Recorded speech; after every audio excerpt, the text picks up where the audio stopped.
So, how is everybody doing today? First things first. Doing good. Cool. Doing good. Doing all right. First, Feel super weird being me and not Aldrina. Well, Exactly. that's not exactly true because this is the first video that we'll be using Oh no. drawn Aldrina. Should I be using voice more Fox? That's the one. That's the words. I think not. mean, yeah, I don't like how it sounds. Okay. Anyway. Good. So, basic rundown of what this episode is going to be about.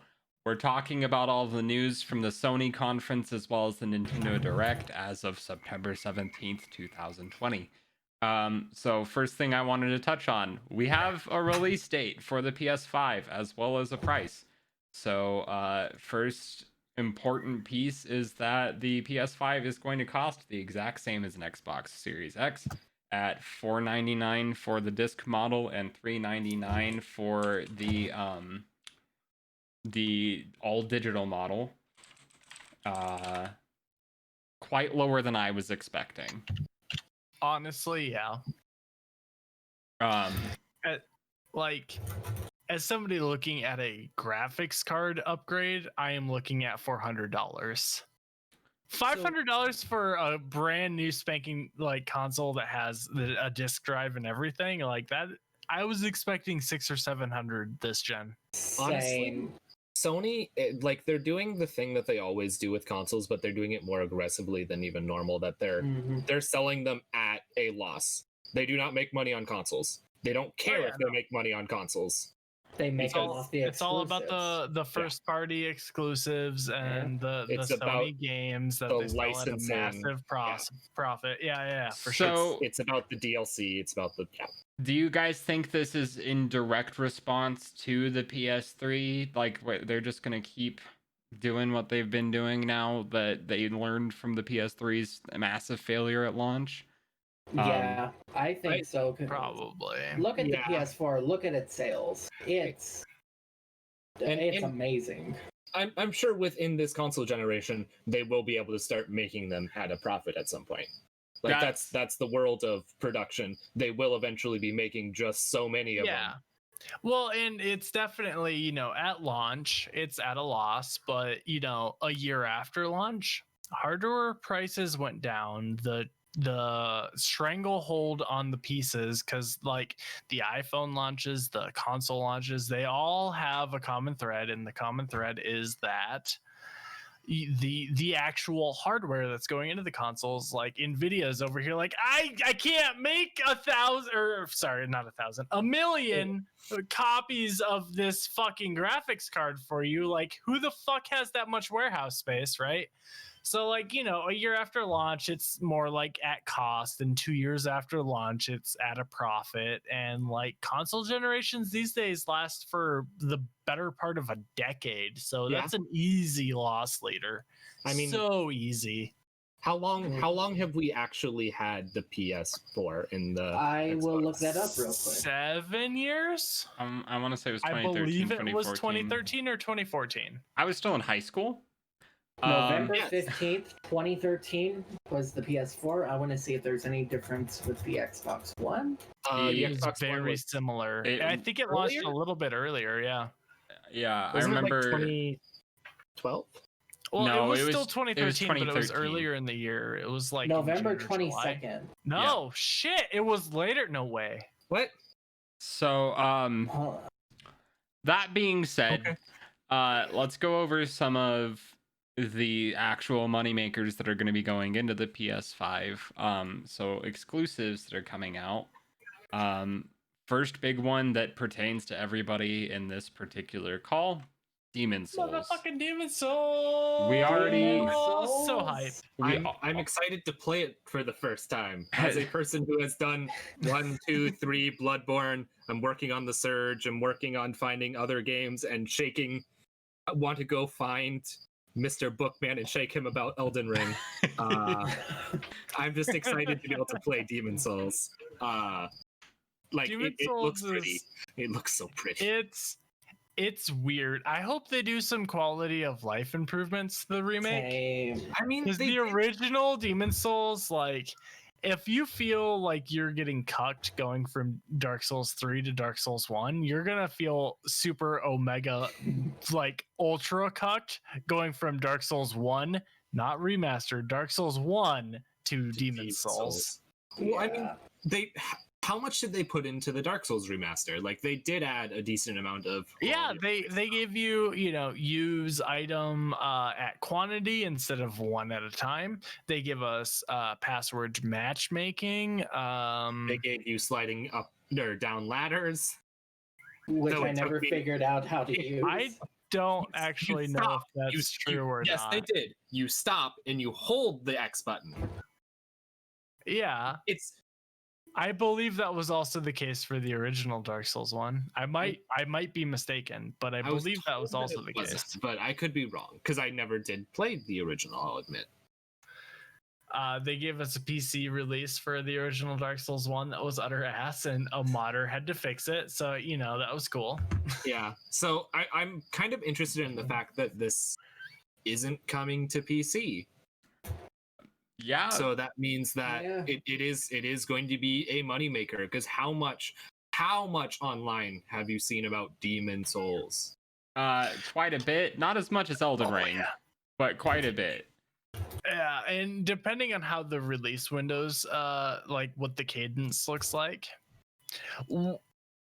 either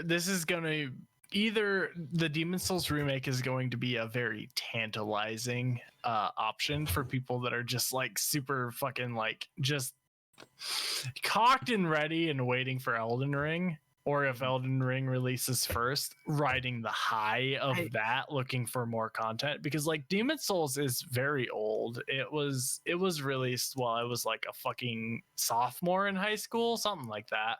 It's a very old game. Yeah. Mm-hmm.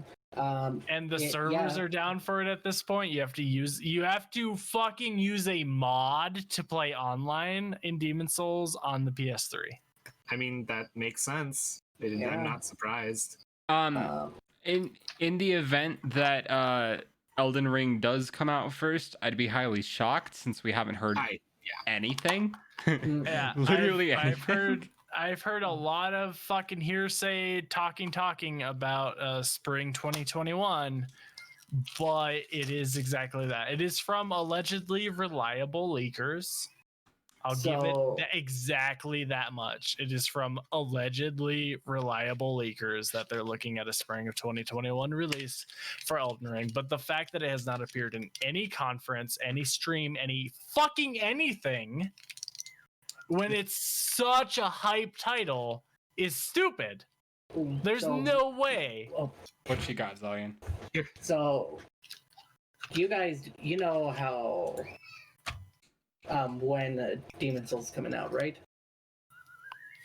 Did they put a release date on it? They did. Yeah.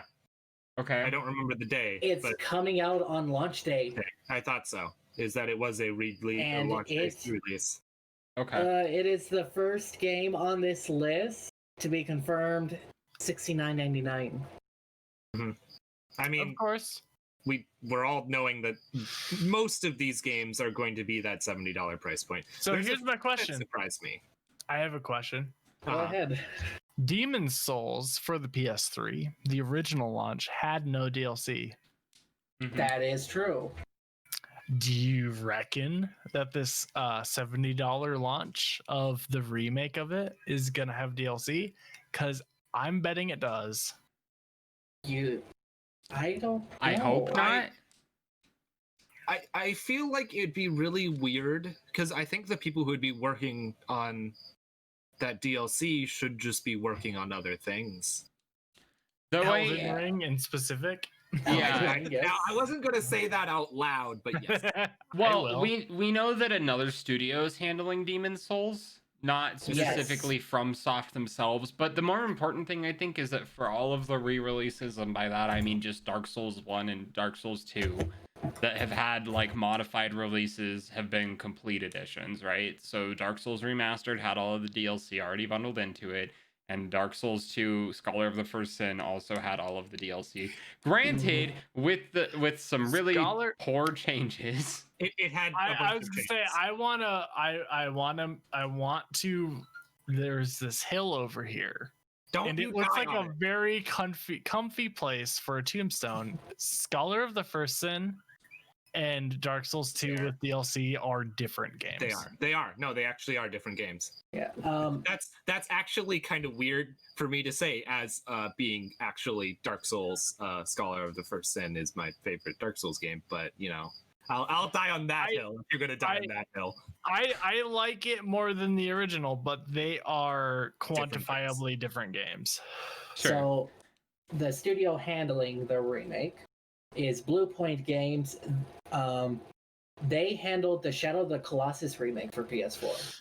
Ooh, what a fucking pedigree, though. So they've done lots of remasters, like the Uncharted collection, the Metal Gear Solid HD collection for PS3.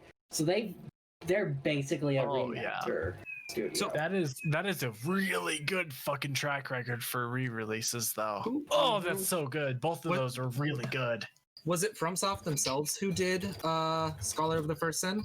Scholar of the First Sin. I will look that up. Because I'm more so interested in. So were you thinking, Ray, were you thinking that maybe they're going to do a similar treatment to Demon Souls, where it's going to be fundamentally a different game? Not story wise, but so story wise, you say. I know. What story? No, I just figure, because I wasn't sure which studio was handling it, but I did figure that they were going to fundamentally change some aspects of the game, because for all y'all youngins that don't know. I hear you looking at me. Yeah, well, I mean, all of you, honestly. Oh my god, I'm the old. You know what? Hold on. Anyway, old man. I'll be back. Go die on that hill. So Demon Souls had this really bad fucking system. Really bad, real bad, super bad. You know how bad? I'm about to tell you how bad. So Demon Souls had world tendency and player tendency, and these were two systems in tandem. Think of them like D&D alignments, except for instead of like a 4-axis bullshit. Nah, motherfucker. So you had white to black in both tendencies, and they would affect gameplay. If you killed NPCs, you would get super strong red-eyed enemies that would spawn. They would have a higher chance of dropping items than normal enemies, but they would also fucking fuck you in the face. Exactly. And there were certain drops that were dependent on world tendency. So literally, the server you had to be on, all of them had to be just cruel, vindictive motherfuckers in order for you to get certain drops in the game. And that is fundamentally just bad game design. Love FromSoft, love Demon Souls, love Dark Souls, love Bloodborne, love it all. Well, that was bad game design. Interesting thing, From Software wasn't the only people working on it. There's one other company, and you two know them, both Earth and Wraith. Don't tell me it was Atlas. I'll laugh my ass off. It was Atlas. I have Demon Souls right here on PS3. I have it. Yeah, but like I would be super mad if I was playing through a fucking SMT or Persona game and it's like, oh yeah, this particular chest in this particular dungeon only drops this item if everybody on your server shard is a total fucking cuck. Yeah, that sounds about right. That's fair. In the interest of time, I'd like to move on to the next thing. Yeah, let's go on. So something I had already briefly touched on with Nathan, there's going to be a Harry Potter RPG game set in the late 1800s. We discussed a little bit for fans of Harry Potter. This will be, if it's in the late enough 1800s, it may be during the time period where Dumbledore himself is actually going to Hogwarts.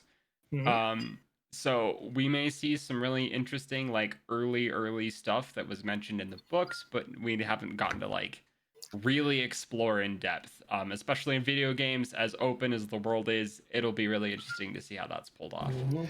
I'm definitely.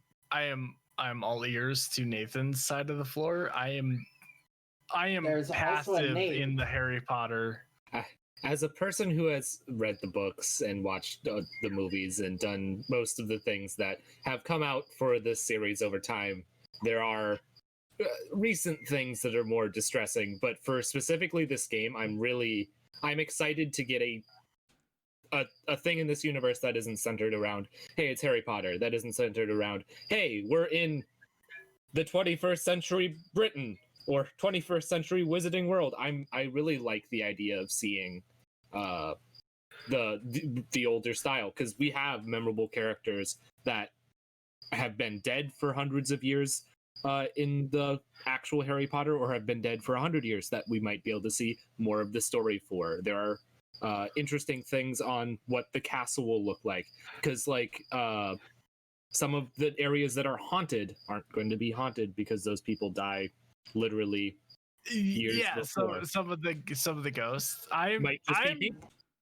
I'm keen on it just because this will be a landmark occasion of a Harry Potter game that is not a reflection of one of the fucking movies. Because all of the other Harry Potter games have been a fucking cash-in release For a based off the movie. Yeah, exactly. Yeah, this is going to be a really interesting license property, especially It will since be. over time the Harry Potter property has been getting more and more spread out from just the books. It'll be interesting to see finally an expansion on the universe that isn't just another movie. I mean, the whole stage play of it. Yeah. Which I will say it is interesting. I have seen it. I'm definitely interested in it just because all of the games is but I've already watched the movie. What's the point? Yeah. They're not good games. That's untrue. You take that back. I will not. I may have been 12 and impressionable, but you take that back. They are bad puzzle platformer RPGs. So yes, and that's what I liked. There is a name for it instead of just Harry Potter RPG. Yep. Hogwarts Legacy. Yep. Mm-hmm. That's what it is. Okay. Next topic. DMC5 Special Edition, one of the more controversial entries on this list today. What makes it special exactly? Virgil DLC. The DLC that is going to be specifically Virgil based, and it's not. Okay. We're not getting the DLC for PC release. Well, so it's coming later. So here's the thing: it is coming later to PC. PS5 is going to get it first. It's a time exclusive. There's also a new difficulty mode, which I don't know if it's going to be PS5 exclusive, maybe to PC, but I can't think of the name right now. Basically, they just put 5 times the enemies in the game. Damn. I feel like that isn't a difficulty setting. That's just we decided to spawn everything. All right, so as a DMC alumni, if I will, the existence of Dante Must Die, where you literally die in one hit from any enemy. No, having more enemies is absolutely an extra difficulty for these motherfuckers. I suppose if it's going to be a Dante Must Die difficulty with 5 times the enemies, sure. If it's just a difficult, it really somebody depends. Somebody will beat it with a Guitar Hero controller. Fucking mark my words. At day one release, guitar. I'll see you on stream playing Guitar Hero. Side note on this, if I may. It's not me. I'm not that good. Capcom Atlas, can we please get a crossover with our boy from Nocturne? I would like to see Demi Fiend in this game. That's the reason there's 5 times more enemies, is because the new final boss is Demi Fiend. Yeah. At the end of the Virgil DLC, the entire game. Yes. Yeah, at the end of the Virgil DLC, instead of fighting Virgil himself, you fight Demi Fiend. Oh, jeez. Okay. Sold. Next piece, there is going to be a new FNAF game with the budget of an actual AAA game. and it is coming specifically to the PS5. So this isn't going to be your like Scott Cawthon's old releases. If you've seen it, it's what they showed was really polished. And we don't have a whole ton of information on this, but the one reason I wanted to bring it up is because Matt Pat released a video the other day, and he was joking around the way that he usually does, and he's like, Scott, don't release a new game, you know, we don't need that in our lives right now. And then 2 days later, we got a drop of a new FNAF game in the Sony conference. So Of course. So I am bamboozled by the logistics of a FNAF game on a console. Just the way that your interface works playing the game, it seems it's right up there with the fucking RTS Halo game on a console. RTS games just don't lend themselves very well to console controls. I have a thing I want to say about it. It from the stylistic choices they made, it really makes me think that it's going to not be set in traditional FNAF style. It almost reminds me the way that the trailer went of more of a survival horror game. Because the reason I say that is because of the fact that throughout the trailer, you're hearing a child in fear, and then right as the trailer ends, you actually hear a grown man say, I think she found us. And then that's when the jump scare happens. So I'm wondering if this is going to be a survival horror protection game. What our next topic is, an older version of Resident Evil. Before we move on, horror constant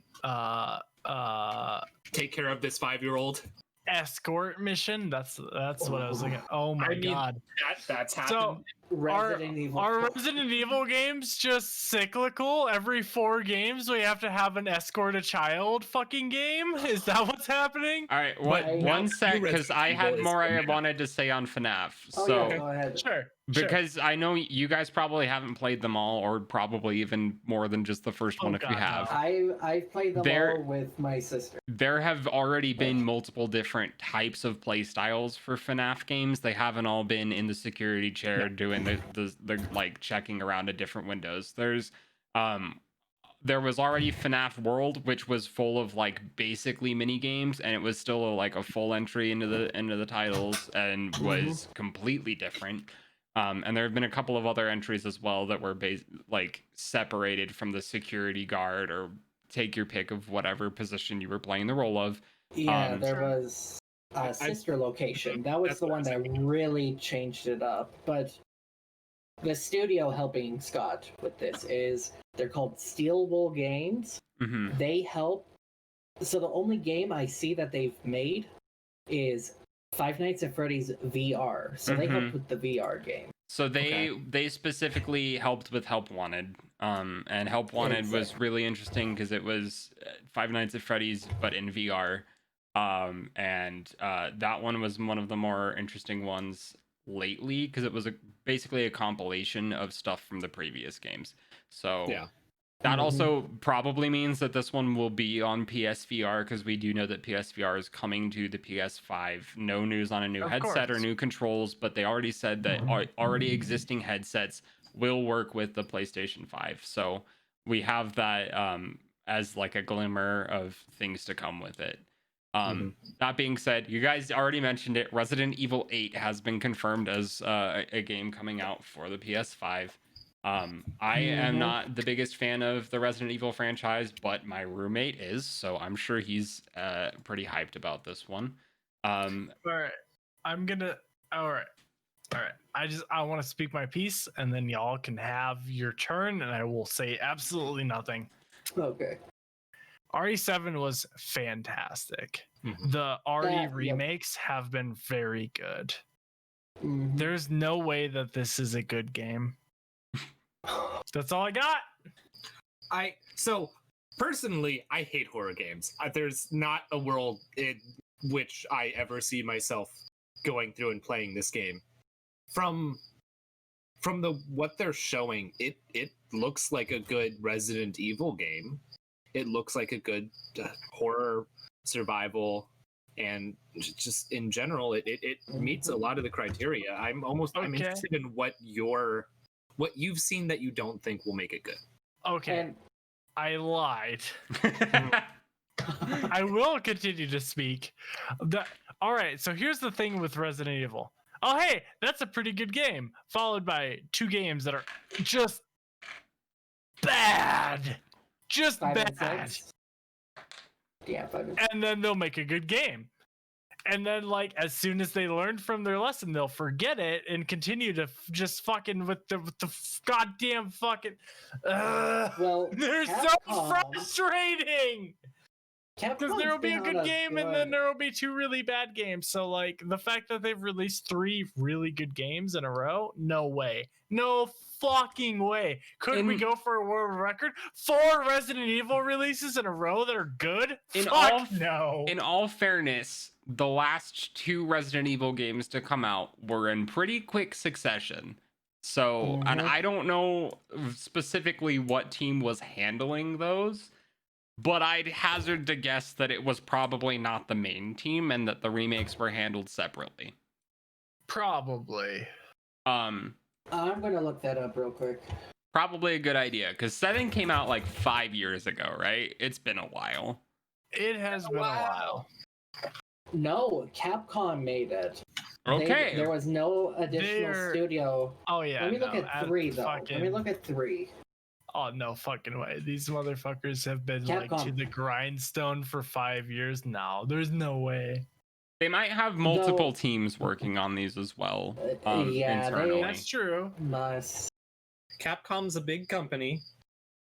Yeah, but they're also releasing other games. It's not Yeah. like RE is their only fucking franchise. They've learned instead Devil of May putting Cry. a team to make a bad game, they'll just send them to Devil May Cry and to Street Fighter. No, Like, Street that's Fighter the stopped thing, it though. too, Nathan. Come on. Like that's the thing though, is like, oh yeah, RE4 was fantastic. Most internet users jizz their pants at the mere mention of it. It's so good. But then like 5 and 6 were like, when you're running away. I'm gonna steal a line right now. RE5 in a nutshell, if you're running away from your companion character in greater fear than you're running away from the enemies of the game, it's a bad fucking design. That's fair. That is fair, but No, don't use a green herb on me. No, fuck you, bitch. quick thing Okay. before we go on to 16. I know you want to go on to 16. I see you highlighting. They say that Resident Evil 8, so they're treating this as Resident Evil 7.5. They don't consider this 8. They just say this is RE Village, basically 7.5. Meh. Interesting. Everyone's still going to call it 8. Everybody's going to call it RE8. Yeah, I mean, that's their own fault for naming conventions. Exactly. Well, and it's not RE Village. Like the Roman numerals are what spell village. Well, Yeah. like, well, there's that. But no, fucking. Sorry. There's been so many Resident Evil games though. Like 7 is not what we're on. We're on like 14. Yeah. Speaking Final of- Fantasy 14. Yeah. Yoshi P! So Yoshi I P! think definitely the most hype announcement, like fresh announcement out of everything we've heard in the last couple of days, Final Fantasy 16. A game that is Yes. not numeral led for the first time in like a decade. And it actually looks like it's just an ARPG? Question mark? Yes. They've finally given up on this whole JRPG thing with lots of cutscenes, and they're like, yeah, but what if we just made an action RPG? So is it a JA RPG? Is it a I think It's a ARPG is still JRPG. just the JRPG. I can get behind this. Okay. Japanese So now- action role playing game? Here's the thing, and I think this is why it's taken so long to get here. For the longest time, Square looked at Kingdom Hearts as their action role-playing game, and they looked at Dragon Quest as their JRPG, and they put Final Fantasy into this weird box after 9, and they were like, it's somewhere in between. It's our Final Fantasy game. And 15 and 7 remake were both in this really weird zone where they couldn't decide whether they wanted to be Final Fantasy or if they wanted to be Kingdom Hearts, but and this one, I know a lot of people have been talking about, yeah, it has the Devil May Cry combat looking system, but I think this is a good advancement from trying to walk a middle ground that should not be walked. Yeah, so I have lots of stuff on the development so far that I got confirmation that I'll quickly go off. So yes, Yoshi P, our fabled Yoshi P, is the producer of the game and is directing it. For anyone that doesn't know, Yoshi P was the director that saved Final Fantasy XIV.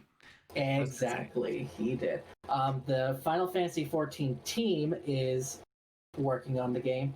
The Heavensward writers are the story. They're making the story. I wish they would have did Shadowbringers writers, but Heavensward's still great. Yeah, like failing Shadowbringers, Heavensward, pretty fucking good though. Yes, and so you guys have mentioned, yes, it looks very much like Devil May Cry 5 combat system. There's a reason for that though. Yeah, I was going to bring that up. Ryota Suzuki. Yep, Square kidnapped him from Capcom.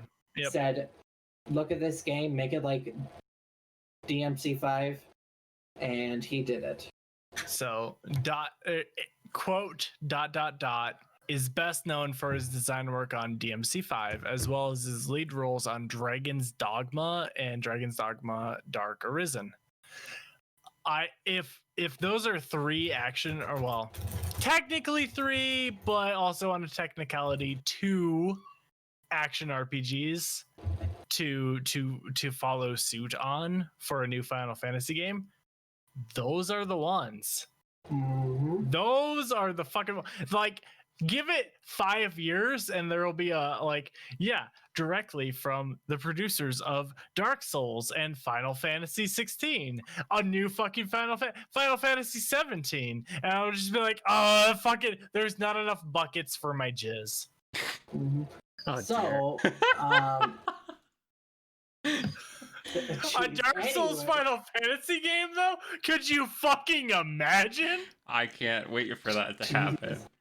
I did think, especially when I was watching this trailer for 16, I could not help but sit there and go, this is just 14, but as an ARPG. Because everything about the story that they were going over was like, the crystals can't control our lives anymore. They even used the word icon, and I was like, oh great, we're just in Garlemald. Got it. Like, the Garleans are out here, and we're just playing as good guy Garleans, basically, right? Like, even down to the Ifrit design that they showed in the trailer looked basically like 14's Ifrit. So, 14's good, not complaining, but it does seem like it's going to be heavily, 14 inspired. Yeah, definitely okay with that. Definitely okay with that. Anyway, are you ready to fight Watermelon Apple Kid in Final Fantasy 16? Oh god, dear God. Anyway, before we go on to our next topic, the release window is 2021. Mm-hmm. Kind of surprising, but also kind of not. Well, here's what's interesting. As me and Rafe are big, huge FF14 people. I'm in 2 fucking raid groups, motherfucker. Exactly. You bet your ass I am. The next expansion for 14 should be coming out next year. Yep. Let me interrupt and posit that the work time on Shadowbringers being so slow, as you guys have brought up several times, is probably because of 16. Well, so they've got a very nailed in release window We actually delayed it for what, 2 or 3 months because of 3 COVID. months. And so like the patch that just hit last month was actually supposed to hit in like fucking June. Mhm. So technically, we should be. Yeah, We so should like be getting it's just trailers for the next permanent patch. yeah, the permanent release cadence has been kiltered off by that 2.5, 3 months, whatever. Mhm. So like I think they've got a dedicated team, more or less, you know, barring people like Yoshi P, but it also sounds like, you know, Yoshi P has been he was talking about like, I am super busy. I've got like fucking a bajillion projects right now. So And you now could we definitely know. see that. Yeah, exactly. You know, if he was in charge of 16, but like the release cadence, yeah, we got staggered because of Corona, but they were like, nope, we're absolutely gonna, instead of rushing one of the releases, whether it be the new expansion or the latest patch or the next patch, they were just like, nope, we're just delaying it, and then we're holding that cadence, and the cadence is just permanently shuffled a season forward now. Sure. Mhm. All Fair. right. Well, moving on to our next topic. The PS5 will be launching with a handful of games from the PS4's top library as part of the PlayStation Plus collection. So if you're a PlayStation Plus member, you'll have access to these games at launch, including God of War, Bloodborne, Monster Hunter World, Final Fantasy 15, Fallout 4, Mortal Kombat 10, Uncharted 4, Thief's End, Ratchet and Clank, Days Gone, Until Dawn, Detroit Become Human, Battlefield 1, Infamous Second Son, Batman Arkham Knight, The Last Guardian, The Last of Us, Persona 5, and Resident Evil 7 Biohazard. There are a few picks on this that are really weird. Mhm. Overall, that list seems solid as fuck, though. It My is solid. one thing is why base P5? Because they still want people to buy not base P5. Yeah. But like, who the fuck is buying base P5 right now in lieu of Royal? No one. Who's That's why doing that? That's why they're giving it to you with PlayStation Plus. It's a really I- weird choice in my opinion. In a world where most of the time, you know, your quote unquote re-releases are the definitive edition, it seems really weird to choose like, oh yeah, we're gonna sell you half a game.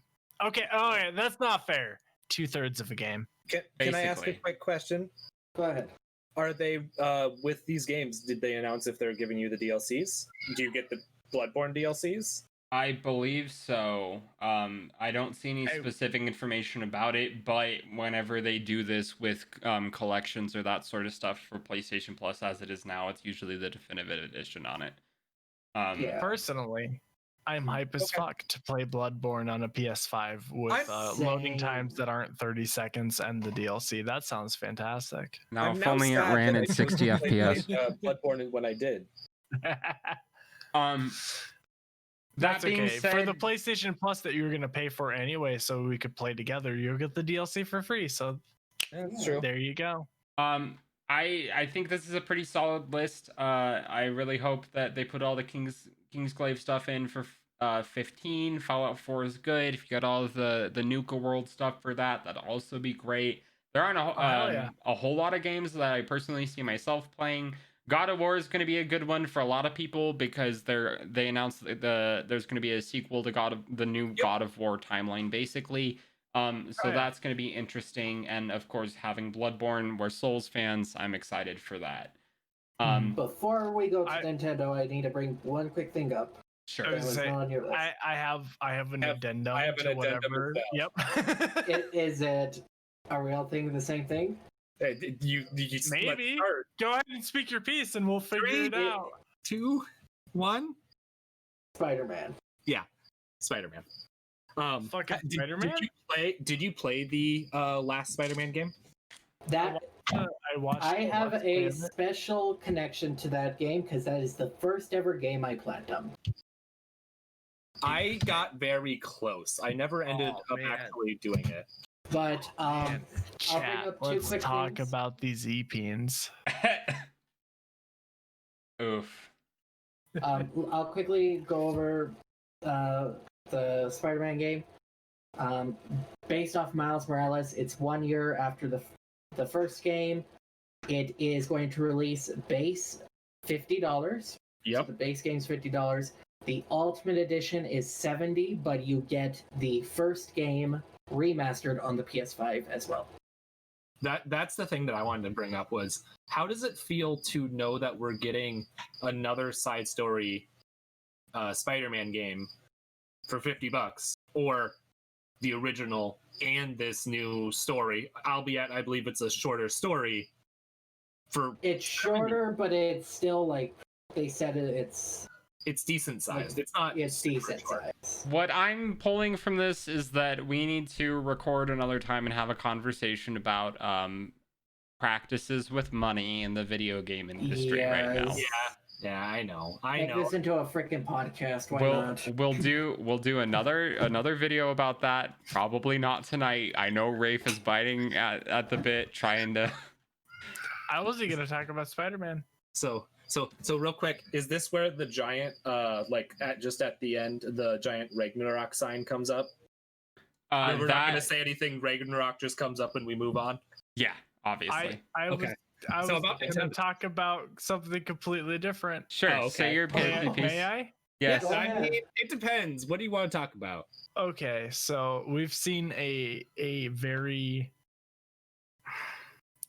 very purposeful stepping from the console manufacturers this time around, because the main thing, and I believe I brought this up on a former roundtable, is that it's like, yeah, fuck yeah, the PS4 is out, what can I play on it? 4 games. No, like, they're making such a distinctive step in the direction of having content available day one, whether it's just re-releases that you never got around to, remasters that like maybe you were like, well, but they're the biggest thing is it's not that these games are available for purchase on the new console with shiny graphics. It is that they're available for PS Plus.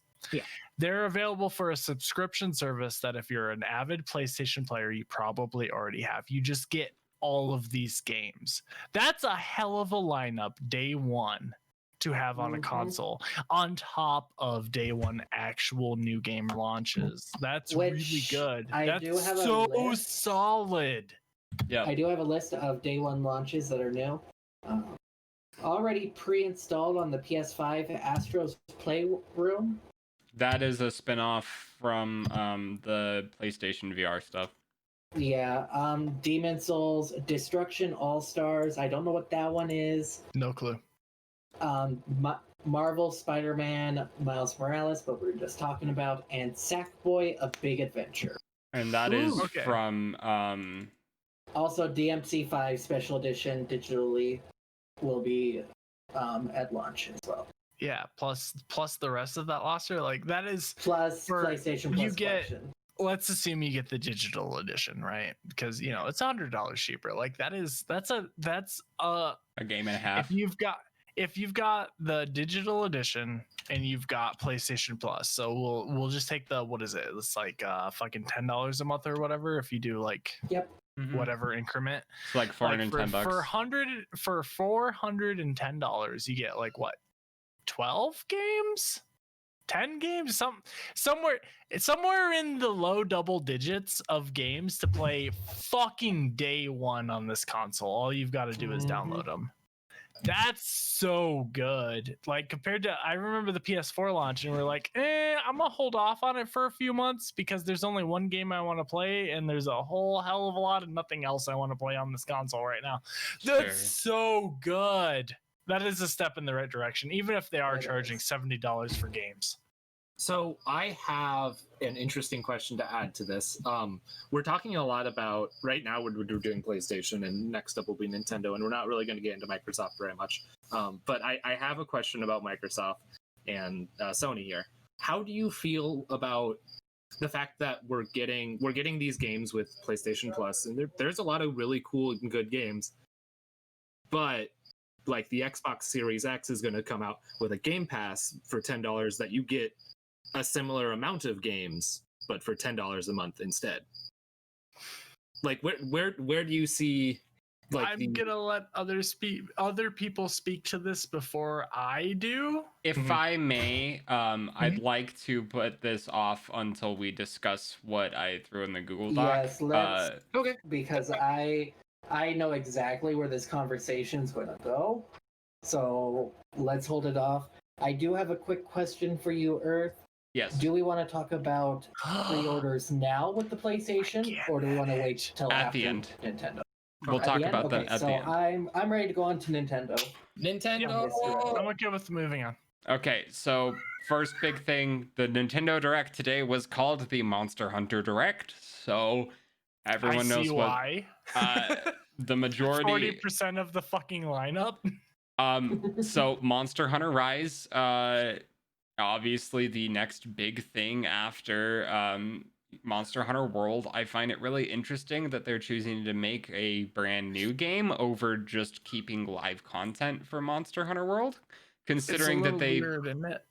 they had It just is weird. put out not all that long ago basically an expansion pack. So I'm wondering if Monster Hunter World is going to continue to be like their multiplayer game, and they'll have that running, and then they'll just create within a new space their single player games to test out new ideas, or So like Monster Hunter's a weird cookie, right? Like you look at it and it's got all these cracks and ridges and bends and curves that are just like they're it doesn't make any goddamn sense.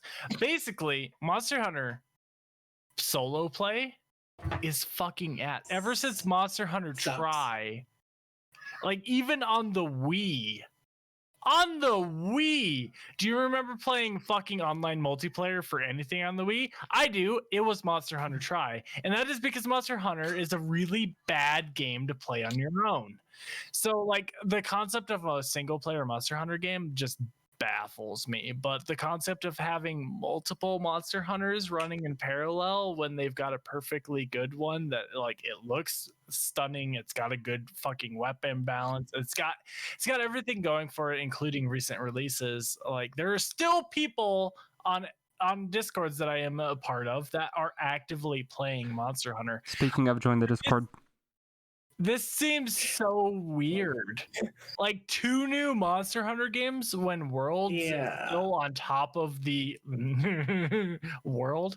Beyond that, Monster Hunter World is being included in the PlayStation Plus collection. Yes. Interesting. Which So here's the thing. Here's what I think they should do with Monster Hunter Rise. Just make everything that's new a DLC to World. Get it done. But no, we gotta put it on the Switch as a Switch exclude. I'm pretty. Hold on. Isn't I'll check Monster if it's a Hunter Switch- World already on the fucking Switch though? No, it's not not. sure, but It's not? Rise is going to No. be Switch exclusive, and then along with that, they did announce Monster Hunter Stories 2. I've never played Monster Hunter Stories, but they did say it's Nor an have I. RPG, so it'll be more story focused with traditional RPG mechanics. But they're trying to make them have some kind of like communication between the two games.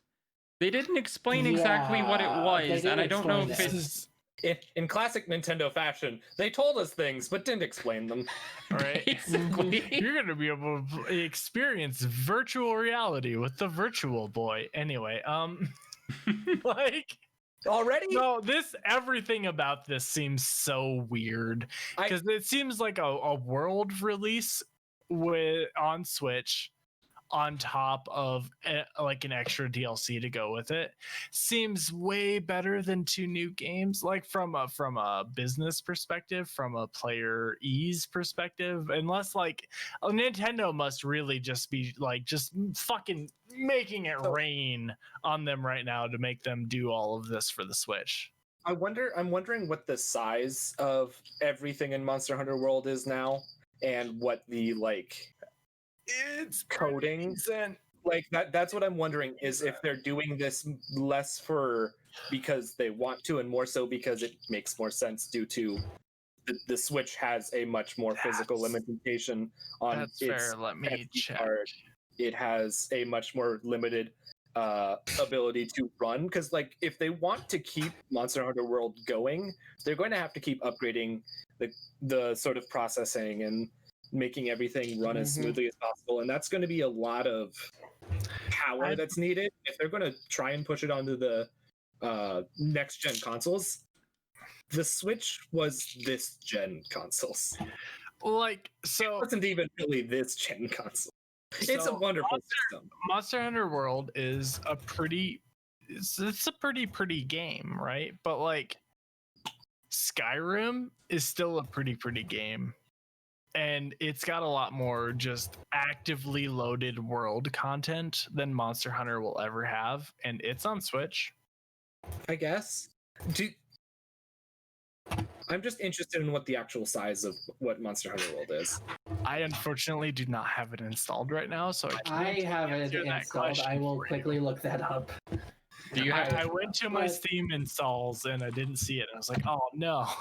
The other. It is a very large game though. It is definitely like, it's not MMO size, but it's pretty hefty. But then again, like every game these days is like, a game that's under 20 gigabytes is like, wow, indie release. Am I right? No, it's honestly it's smaller than Skyrim. Yeah.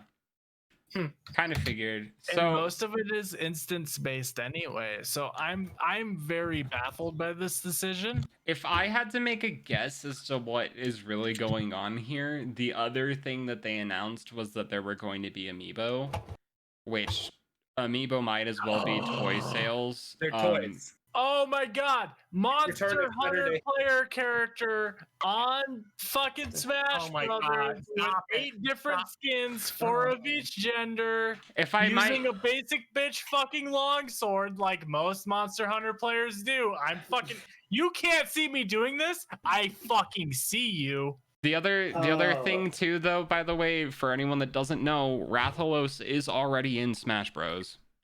That is true. That's true. So not unprecedented. It could be that this is part of a discussion towards maybe Smash or just we've got Joker and Bayonetta, so you know. I did look up on Steam the size of Monster Hunter World. It's 48 gigabytes with DLC. Oh, with all the DLC. Okay, then it might be all larger of it. than Skyrim. Albeit Iceborne was a pretty extensive DLC. it might as well have been an haven't got there expansion. yet. 10 years ago. Oh, you don't have Iceborne?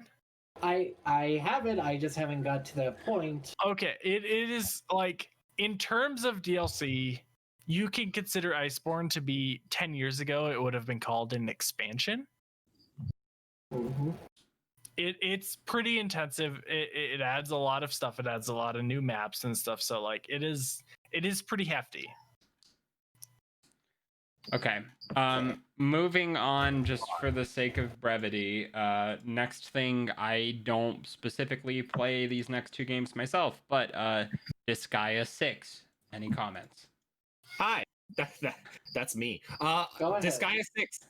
It's welcome to turn-based death RPGs of wonderful silliness. Disgaea, dude. It's fun. Hey, Atlas fans, you found a second home. No, Disgaea is pretty good. I've only played one of them, but it is pretty good. It's going to be in that wheelhouse. I've not seen a whole ton about Disgaea 6. I know the main character is a zombie, but one that gets more powerful from dying, which is interesting. But no, it looks like a Disgaea game, so it's going to be fun. There's going to be, what did they say? Almost 100 million is the max level, and you're going to be doing quadrillions of damage is the max damage. So, do you like big numbers? I got a game for you. Here's my question. I'll even tie Nathan's question in. Do you like turn-based combat? Do you like anime waifus? Do you like really big numbers? Disgaea. Look into it. Okay. It's a fun game Thank series. you. Thank you. Do you also like silly comedy story plot points? Oh my god, it's an ecchi harem anime as well. Sorry. I mean, kinda. All right. Runefactory 5. It's great. It really is. It's pretty good. Okay. Runefactory 5. I know Nathan's Me hyped again. on this one. Do you like Harvest Moon, but not the new Harvest Moon?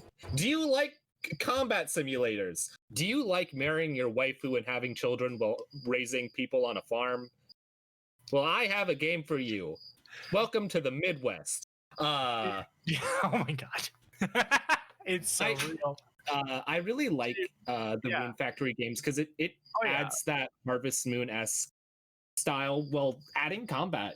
And this game looks like it adds a lot more working together with your partners and stuff in combat, which kind of looks fun.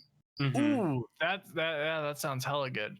Like basically my baseline for Runefactory, because unfortunately a lot of Westerners have not heard of it despite the Wii release.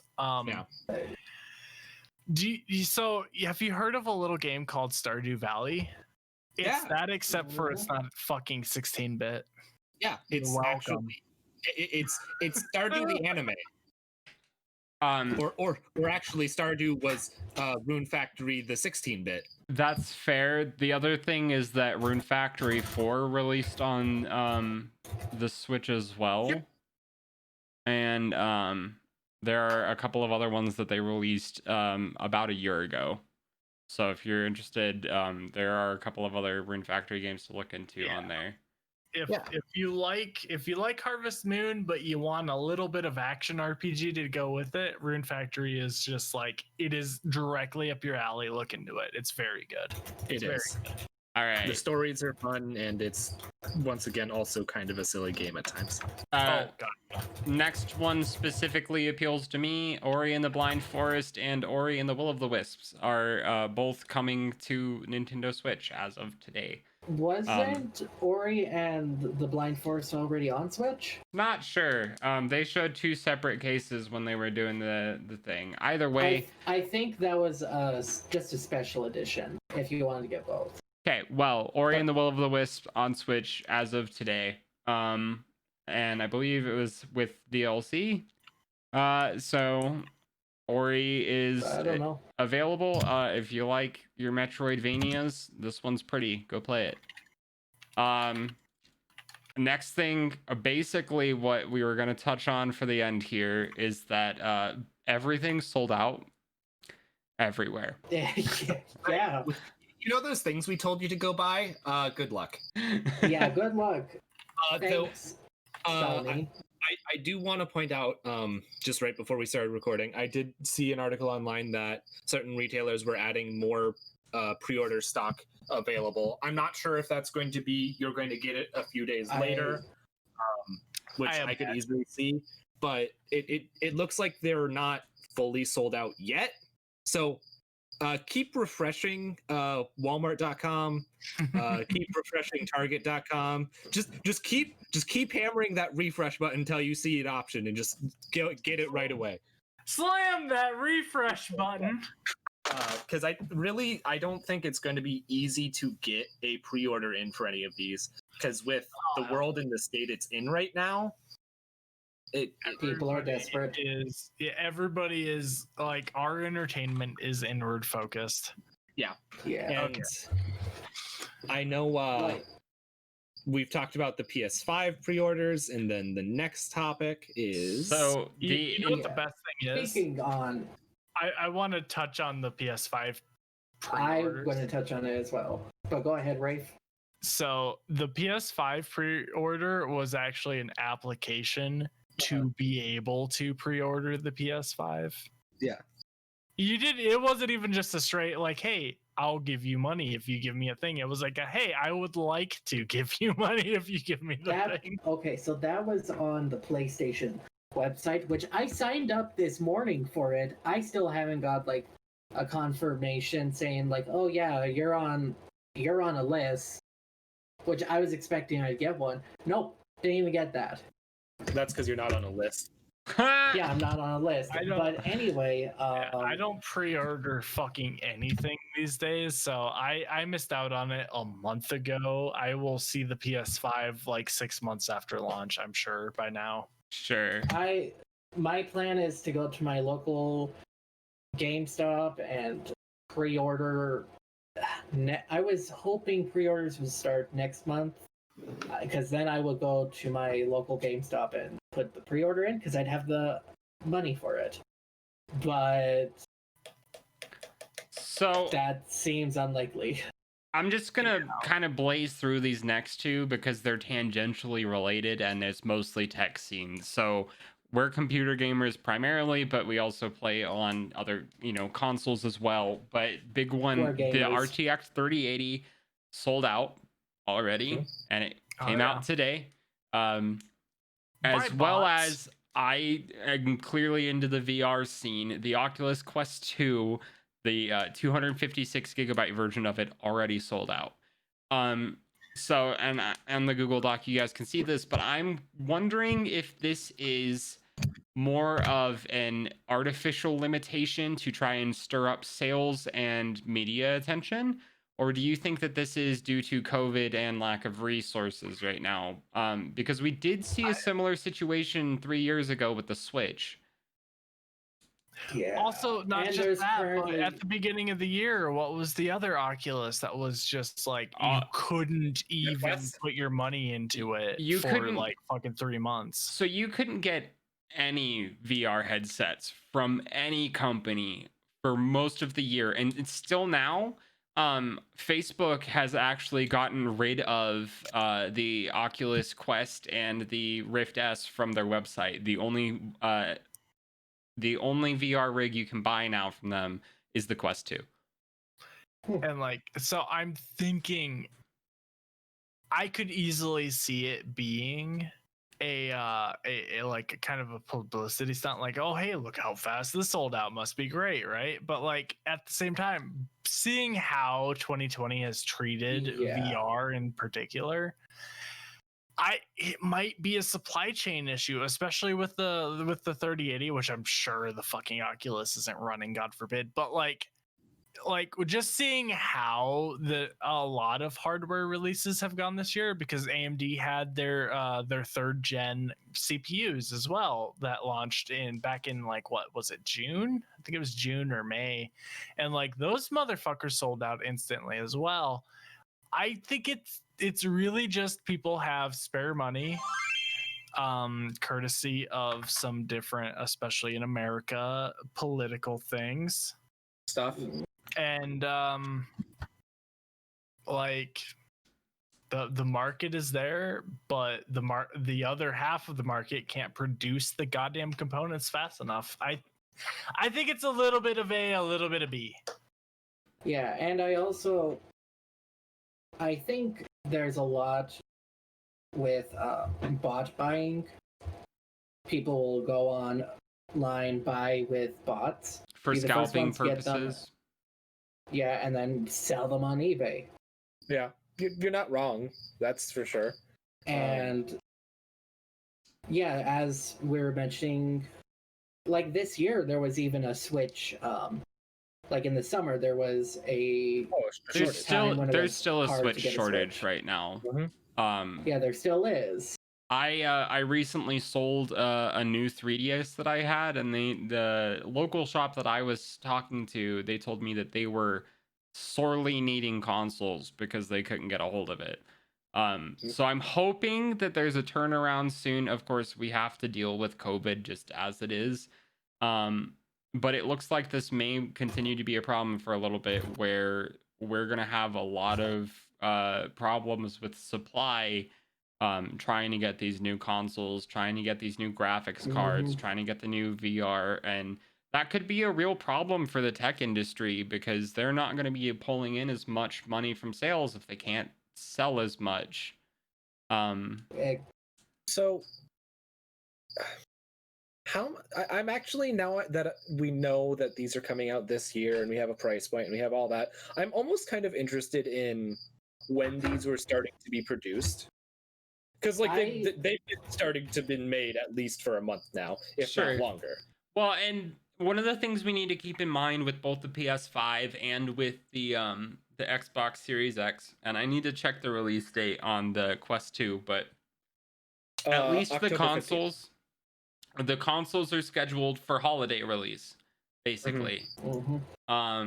And that's a good time frame, but I'm wondering if their stock was just not ready. Yeah. With everything that's happened this year. And coming from VR, the problem that really hit with VR headsets this year was that it wasn't even COVID that really started the problem. There were too many sales, not too many, but more sales than were expected for VR headsets holiday last year that led into the COVID's start. They didn't have the supply by the time that COVID started. So it knocked out sales for basically like the entire year. And there have been scalpers just selling things for inordinate prices, like 200% prices. Yeah. And I've seen a couple of places like Valve has started to take down the time on some of the pieces for the Valve Index. If you want a full kit, it still takes 2 months from your order date, which is how it's been all year, and that was one of the big things leading up to Half-Life Alyx. But it's gonna be really interesting to see if this is artificial or if the tech scene is just having this much of a problem. Because it seems like these really big releases on big tech are going to be really stymied by not having enough of a product to sell. Yeah, no, I fully agree. I'm the point that I was trying to hit was I'm wondering if there was any amount of that production issues that were also them trying to start queuing for these productions. That's fair. Because it was in that sort of start of summer, late summer where a lot of it really hit, and I could see them having started to produce at least some of the components and basic stuff for these upcoming consoles and like the Quest 2 and all of that as early as those points, because they need to have millions of units by the time they release, because they're going to sell. Like, I don't think that any of these companies have to worry about producing too many of any of these. Sure. So, I have an article up. Okay. Which I read this a couple days ago, and then I didn't know if we were doing this. Now that we're doing it, and I finally got this up. So, there was an article that says that that Sony was going to cut down manufacturing on the PlayStation 5 by 4 million units due to complications to a key component. However, Sony has now denied that ever happened. That they are still on track, and currently as such, Sony has reduced the number of PS5 units to be reduced during the current fiscal year to 11 million. So that means they're making around 15 million units. Okay. Well then I guess my final question for this, and hopefully Rafe makes it back before we finish, but Hopefully. my final question is, do you think that Nintendo has more up their sleeve right now, since they've also had these really big shortages on Switches? No. I think I think that there's a weird disconnect with the Switches and other consoles because of how weird the Switch is as a console. Sure. And also, it's a weird thing because they're also running older hardware.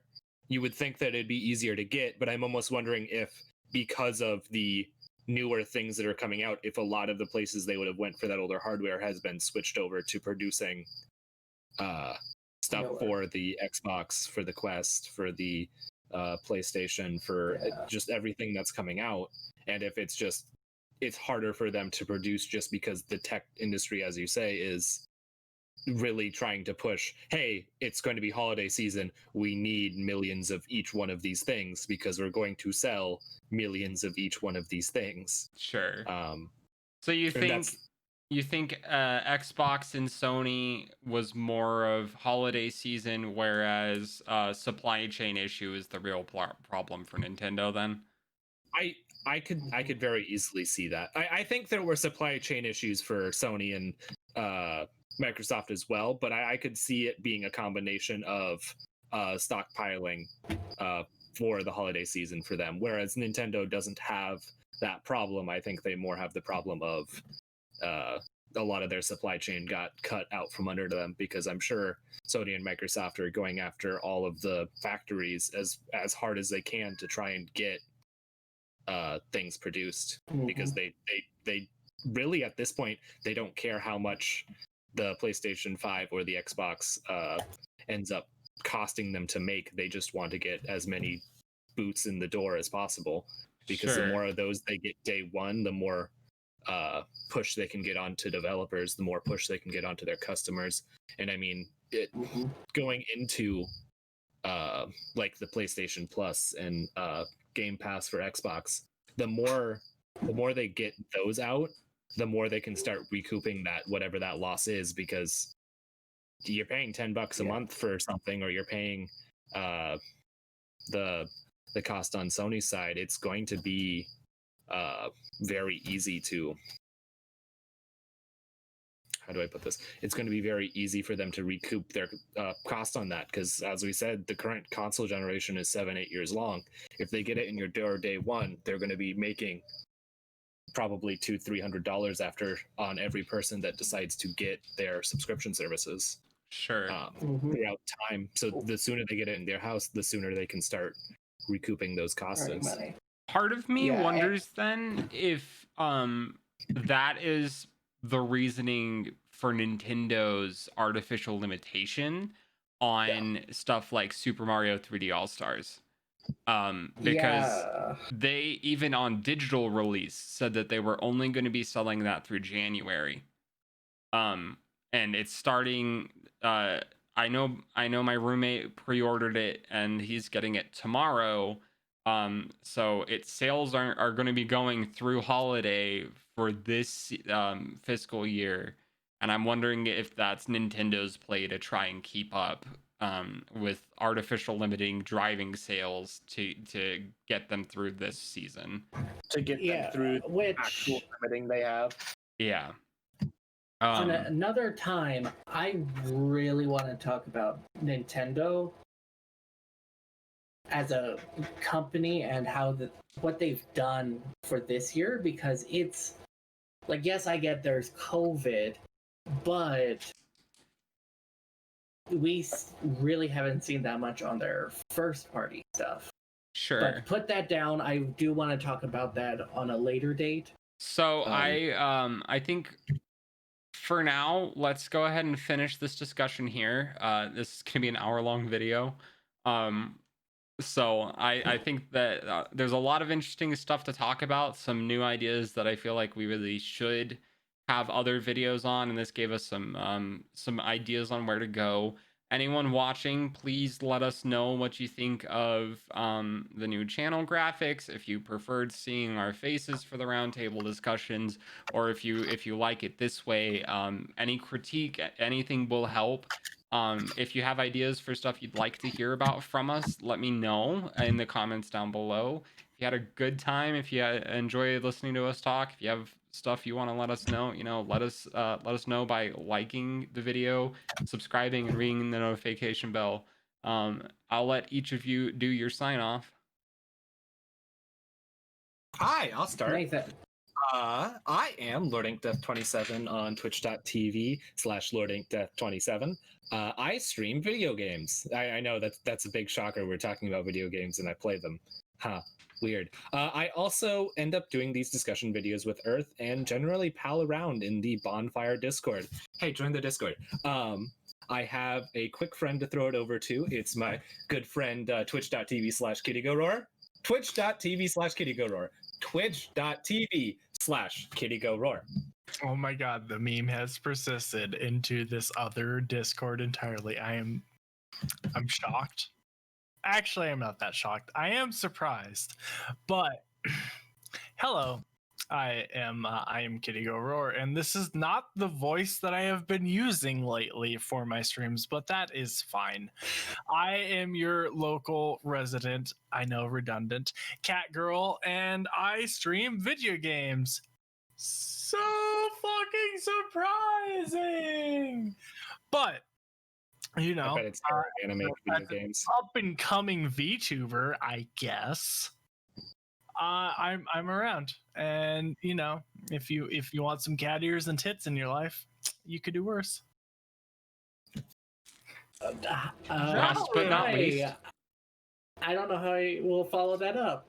Hi, I'm Zalian. Even though on Twitch I'm Revelier, I don't stream that much. I am on Twitter a lot though. Follow Okay. me there, I guess. All But- socials will be in the description down below. So if you guys want to find anybody, you can look down there. They're all active in the Bonfire Discord, so you can come and find each of us if you have something you want to talk about. And I actively encourage everybody to go there. So Yes, yeah. I've also been kidnapped / adopted into this. Sir, I believe you're the reason that this all started. Actually, it's Earth, but I'm going to blame you because you're the one who said you were kid. All right. Well, thank you guys Okay, so yeah. much. I hope everyone had a good time, and we'll see everybody next time. Love you guys. Bye. Bye. Join the fucking Discord. Yes.